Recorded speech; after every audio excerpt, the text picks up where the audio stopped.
ونصلي ونسلم على رسوله الكريم أما بعد فأعوذ بالله من الشيطان الرجيم بسم الله الرحمن الرحيم هو الذي أرسل رسوله بالهدى ودين الحق ليظهره على الدين كله وكفى بالله شهيدا صدق الله مولانا العلي العظيم وصدق رسوله النبي الأمين ونحن على ذلك لمن الشاهدين والشاكرين والحمد لله رب العالمين۔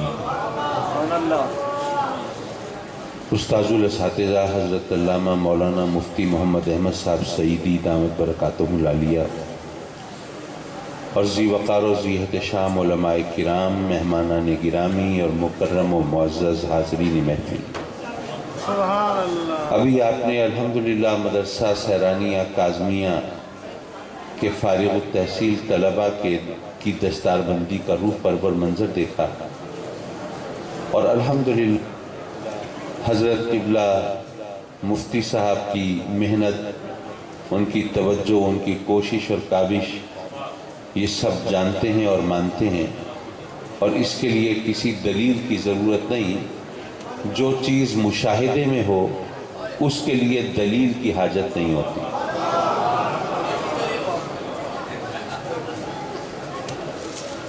حضرات محترم، مجھے بہت مختصر سے وقت میں، کیونکہ سورج کا چہرہ زرد پڑ چکا ہے اور عصر کا وقت بھی اب تنگ ہو رہا ہے، تو ایسے میں مجھے کسی لمبی چوڑی گفتگو کی داغ بیل نہیں ڈالنی، اور میں سمجھتا ہوں کہ تقاریر اور خطابات سے کہیں بہتر اور خوبصورت منظر آپ نے اپنی آنکھوں سے دیکھا ہے، تو یہ تو صرف میری یہاں پہ حاضری کا ایک طرح سے بہانہ ہے کہ مجھے کچھ نہ کچھ کہہ دینا چاہیے۔ آپ نے کبھی غور کیا کہ انسان کا خمیر خاک سے اٹھا ہے؟ انسان کثیف مخلوق ہے، تو ایک کثیف مخلوق کو نوری لطیف مخلوق کی موجودگی میں، اور جن وہ ناری ہیں اور انسان کے مقابلے میں بہرحال وہ بھی لطیف ہیں، تو ان لطیف مخلوق کی موجودگی میں ایک کثیف انسان کو اشرف المخلوق کیوں قرار دیا گیا؟ یہ شرف انسانیت، اس کا سبب کیا ہے؟ اس کے مختلف پہلو ہیں، میں آج صرف ایک مختصر سے پہلو پر گفتگو کر رہا ہوں، ایک مشکل سا جملہ بول رہا ہوں، پھر انشاءاللہ اس کو آسان بھی کرنے کی کوشش کروں گا۔ یاد رکھیے کہ روشنی اپنے ظہور کے لیے کثافت چاہتی ہے۔ ایک عام آدمی کے پلے کچھ نہیں پڑا کہ میں نے کیا فلسفہ بول دیا۔ فلسفہ نہیں ہے، یہ بھی ایک مشاہدے کی بات ہے۔ ہم جب بچے تھے تو ہماری کتابوں میں ایک تجربہ لکھا ہوا تھا کہ اگر آپ ایک تاریک کمرے میں ہوں، باقی کمرہ سب تاریک ہے، صرف فرش پر ایک روشنی کا گھیرا، ایک روشنی کا دائرہ نظر آ رہا ہے۔ اب روشنی کا دائرہ تو فرش پہ نظر آتا ہے، لیکن سمجھ نہیں آتی روشنی آ کہاں سے رہی ہے۔ تو اس روشنی کے راستے کو جاننے کا ایک بڑا آسان طریقہ ہے، وہ یہ کہ اس کمرے کے اندر کوئی گرد و غبار اڑا دیجئے، مٹی والا کوئی کپڑا کوئی جھٹک دیجئے۔ جب کمرے کی فضا میں مٹی کے ذرے چکرائیں گے تو جس راستے سے روشنی آ رہی ہے اس راستے میں جب گرد آئے گی، ذرے آئیں گے، غبار آئے گا، تو وہ سارا راستہ جگمگا جائے گا۔ روشنی اس راستے سے پہلے بھی گزر رہی تھی لیکن پتہ نہیں چل رہا تھا، لیکن جب اس راستے میں گرد و غبار آیا، مٹی کے ذرے آئے، تو وہ سارا راستہ روشن ہو گیا۔ روشنی اپنے ظہور کے لیے کثافت چاہتی ہے۔ لیکن یاد رکھنا کہ کثافت دو طرح کی ہے، اس کو بھی ایک مثال کے ذریعے سمجھ لیجئے۔ آپ کو کبھی نہ کبھی ایسا تجربہ ہوا ہوگا، گاڑی میں جا رہے ہیں، کوئی چیز کھڑکی سے باہر پھینکنی تھی، پھینکنے کے لیے ہاتھ بڑھایا تو آپ کا ہاتھ ٹکرا گیا شیشے سے، اوہ خیال ہی نہیں رہا یار وہ شیشہ تو بند تھا، آپ نے جلدی سے وہ شیشہ کھولا، پھر وہ چیز باہر پھینکی۔ ایسا ہو جاتا ہے کبھی۔ وہ شیشہ اتنا شفاف تھا، ایسا صاف تھا کہ اس کے وجود کا احساس نہیں ہوا۔ اس شیشے کو ظاہر کرنے کے دو طریقے ہیں۔ ایک طریقہ تو یہ ہے کہ اس شیشے پر گارا لیپ دیجئے، شیشہ ظاہر ہو جائے گا۔ بھئی گارا لپا ہوا ہو شیشے پہ تو پھر تو دھوکہ نہیں ہوگا کہ شیشہ کھلا ہے یا بند ہے، وہ ظاہر ہو جائے گا۔ ایک طریقہ اور بھی ہے، وہ یہ ہے کہ وہ شیشہ لے کے آپ چلے جائیے کسی آئینہ گر کی دکان پر اور اس سے کہیں کہ اس شیشے کو ذرا پالش کر دو، سیکل کر دو۔ اس شیشے کے ایک طرف وہ مسالہ لگائے گا، وہ مسالہ کثیف ہوتا ہے، پیالی میں رکھا ہوا ہوتا ہے، نظر آتا ہے، دکھائی دیتا ہے۔ تو اگر وہ مسالہ لگائے گا، وہ پالش کرے گا، اسے سیکل کرے گا، تو وہ کثافت لگا رہا ہے، وہ مسالہ لگا رہا ہے، لیکن اس سے جو شیشہ ہے وہ سیکل ہو کر آئینہ بن جائے گا۔ شیشے اور آئینے کا فرق شاید آپ کے ذہن میں نہ ہو، میں دہرا دوں، جس میں سے روشنی گزر جائے وہ شیشہ، جس میں چہرہ نظر آئے وہ آئینہ۔ تو اگر گاڑی کی کھڑکی میں شیشے کی بجائے آئینہ لگا ہوا ہو تو تب بھی مغالطہ نہیں ہوگا کہ شیشہ کھلا ہے یا بند ہے، وہ بھی ظاہر ہو جائے گا۔ تو دونوں کثافتیں ہیں، گارا لیپ دیں اس سے بھی شیشہ ظاہر ہو جائے گا، اگر اس پہ وہ مسالہ لگا کے پالش کرائیں اس سے بھی شیشہ ظاہر ہو جائے گا۔ فرق یہ ہے کہ ایک کثافت وہ جس سے شیشہ اندھا ہو جاتا ہے، ایک وہ جس سے شیشہ آئینہ بن جاتا ہے۔ تو اب یہ انسان کون سی کثافت چنتا ہے، کس سے شیشہ دل اندھا ہو جائے یا شیشہ دل آئینہ ہو جائے؟ یارو اللہ تو ہر جگہ ہے نا، اللہ تو ہر جگہ ہے، لیکن اللہ کا چرچا وہاں پہ ہوتا ہے جہاں اللہ والے ہوتے ہیں۔ وہ اس لیے کہ یاد رکھو آئینے کی ایک صفت یہ ہے کہ جب روشنی اس کے مقابل آتی ہے تو روشنی بڑھ جاتی ہے۔ رات کا وقت ہو اور لوڈ شیڈنگ ہو، اندھیرا ہو، تو آپ موم بتی جلائیں، کمرے میں کونے میں ویسے موم بتی روشن کر دیں تو اس کی روشنی بھی دیکھ لیں، اور وہ روشنی، وہ موم بتی روشن کر کے اگر آپ ڈریسنگ ٹیبل کے سامنے، شیشے کے سامنے، آئینے کے سامنے رکھ دیں تو دیکھ لیں فرق پڑتا ہے کہ نہیں پڑتا۔ جب روشنی آئینے کے مقابل آتی ہے تو روشنی بڑھ جاتی ہے۔ تو یارو اللہ کے انوار کو ظاہر ہونا ہے نا، تجلیات یزدہ کو ظاہر ہونا ہے نا، تو اس کے لیے کثافت چاہیے۔ تو وہ ہستیاں جن کے آئینہ شیشہ دل ان کے اس کثافت سے آئینہ بن گئے ہیں، جب وہ ہستیاں کہیں آتی ہیں تو ان کے مقابل جب انوار و تجلیات یزدہ آتے ہیں تو روشنی بڑھ جاتی ہے، پھر اللہ کا چرچا ہونے لگتا ہے۔ یہ جو مدارس ہیں یہ ان کے اندر وہی لوگ، ان کی تعلیم و تربیت کا انتظام ہوتا ہے جو آگے روشنی چکا چوند کرنے کا سامان کر رہے ہوتے ہیں۔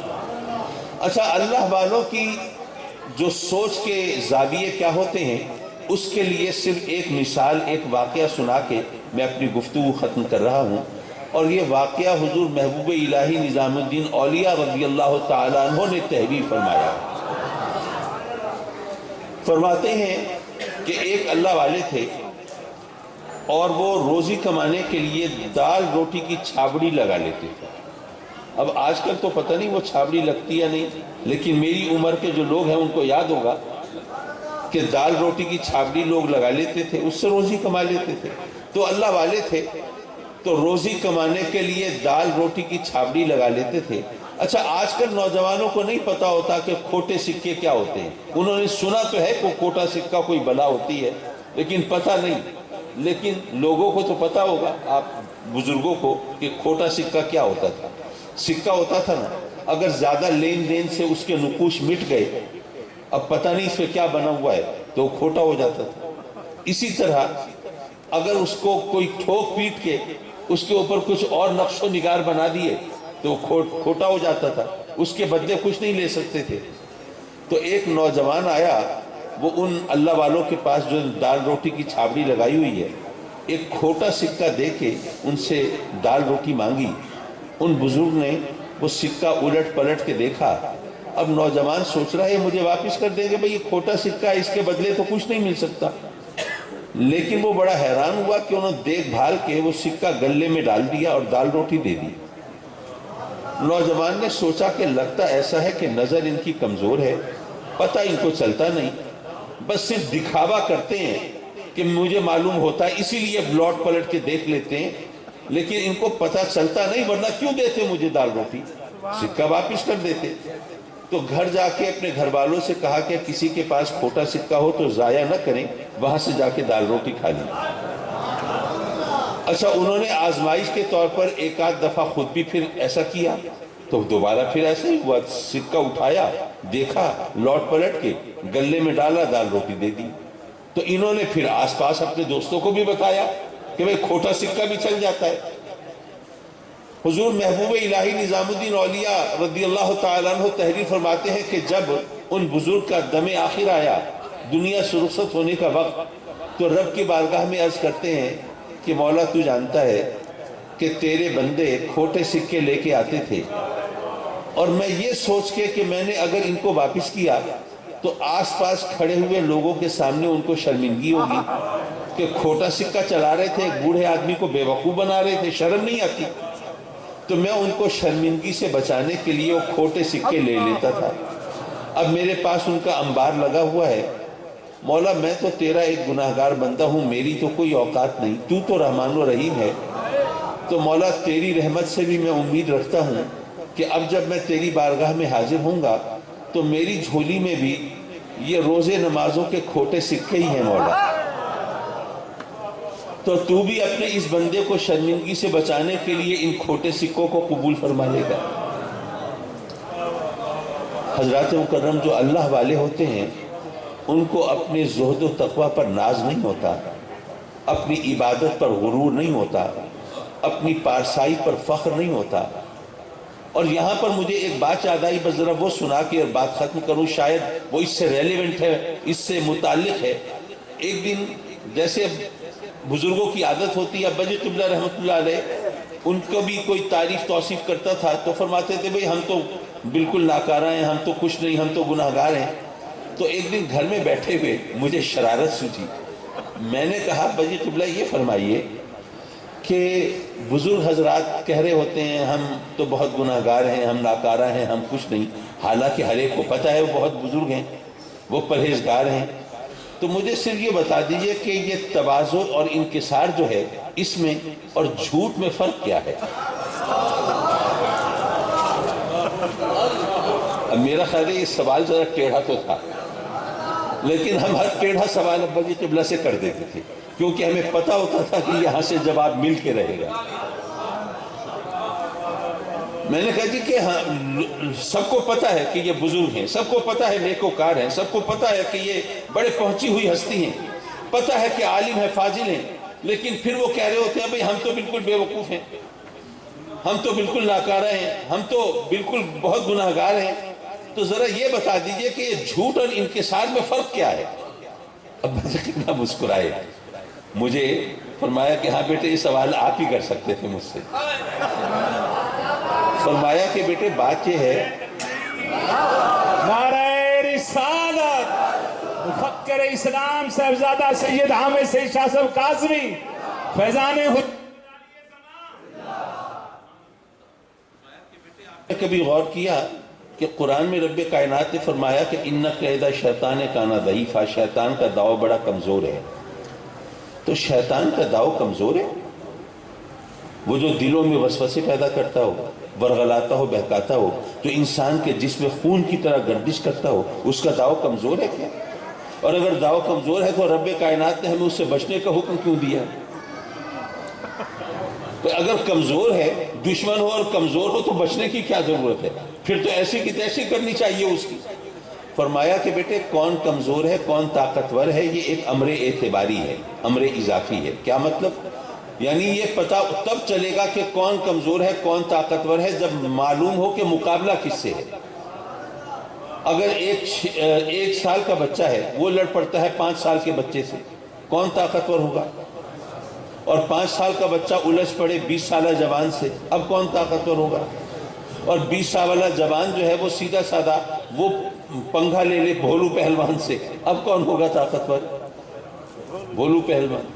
تو کون طاقتور کون کمزور یہ پتہ اس وقت چلتا ہے جب پتہ چلے کہ مقابلہ کس سے ہے۔ اسی طرح کون گناہگار ہے اور کون نیکوکار ہے یہ تو امر اعتباری ہے نا، تو یہ پتہ تب چلے گا جب معلوم ہو کہ تقابل کس سے ہے، موازنہ کس سے ہے۔ تو اللہ والے جو ہیں جو نیک بندے ہوتے ہیں جب وہ کہہ رہے ہوتے ہیں کہ ہم گناہگار ہیں تو ان کا مقابل دراصل ان کے ذہن میں وہ ہستیاں ہوتی ہیں جو جن کے مقابلے میں وہ واقعی اپنے آپ کو گناہگار تصور کر رہے ہیں۔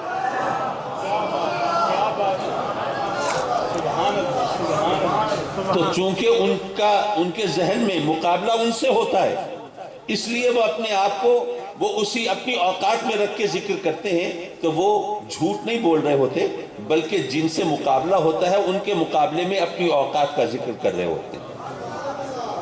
یہ اللہ والوں کے کام ہوتے ہیں، وہ کس طرح چٹکیوں سے میں مسئلے حل کر دیتے ہیں، کس طرح ذہن صاف کر دیتے ہیں اور کس طرح وہ عجز و انکسار کرتے ہیں، یہ سب ہمیں ان سے سیکھنا چاہیے۔ وہ اس لیے کہ تکبر سے بری چیز اور کوئی نہیں ہے انسان کے لیے۔ ابلیس کو تکبر ہی لے ڈوبا ہے نا، بھئی نافرمانی تو حضرت آدم علیہ السلام سے بھی ہوئی نا، لیکن ان کے لیے اللہ کی رحمتیں ہیں، ان کے لیے خلافت کا تاج ہے، جنت دنیا میں بھیجا اپنا خلیفہ بنا کر بھیجا نا۔ یہاں پہ معاف کیجئے بات لمبی ہو رہی ہے لیکن صرف ایک آدھے منٹ میں بات ختم کر رہا ہوں۔ ایک عیسائی صرف یہ کہہ کے مسلمان ہوا کہ میں نے جب قرآن مجید پڑھا تو اس میں دیکھا ہمیں بھی بتایا گیا کہ حضرت آدم علیہ السلام نے ممنوع شجر کا پھل کھا لیا تھا، آپ کو بھی پتا ہے کہ ممنوع شجر کا پھل کھا لیا تھا، لیکن ہمیں یہ بتایا کہ انسان وہ پھل کھا کے اتنا سخت گناہگار ہوا کہ حضرت عیسیٰ علیہ السلام تمام انسانوں کے گناہوں کے کفارے کے لیے سولی پہ چڑھے۔